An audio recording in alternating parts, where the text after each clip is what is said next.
Last Saturday, my neighbor Steve stopped by while I was mowing the lawn and asked if I'd be interested in joining his secret club. He whispered the words like he was mid-negotiation for a Cold War spy exchange, and I'll admit, my curiosity was piqued.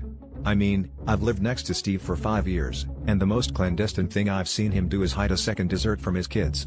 So, after some very unsubtle winking and a suspiciously enthusiastic handshake, I found myself agreeing. That evening, I showed up to his garage at 7 o'clock sharp, as instructed.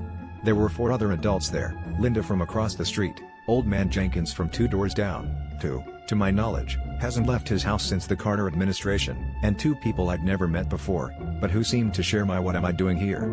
facial expression. Steve cleared his throat and motioned for us to sit in a circle of folding chairs, each one with a sticky note labeled secret member. Once we were settled, Steve stood up, gave us a solemn nod, and said, "Welcome to the club. Now, let's get started." He paused. We waited. He looked around, cleared his throat again, and then just sort of stared at his shoes.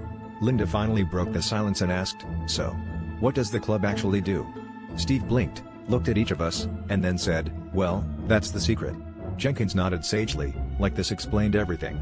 The 2 strangers exchanged worried glances. Someone coughed. There were a few minutes of awkward silence before Steve pulled out a deck of Uno cards and asked, "Anyone know the rules?" That's when it hit me. I hadn't joined a club with a secret, but rather, a club where the secret is that nobody knows what the club is. Not even Steve, the self-proclaimed president. So if you're wondering how my Saturday night went, let's just say I spent 3 hours trying to remember if you're supposed to yell Uno when you're down to 1 card or if that's just another thing nobody in the club actually knows. I guess you could say the only thing we do in this club is keep each other in the dark.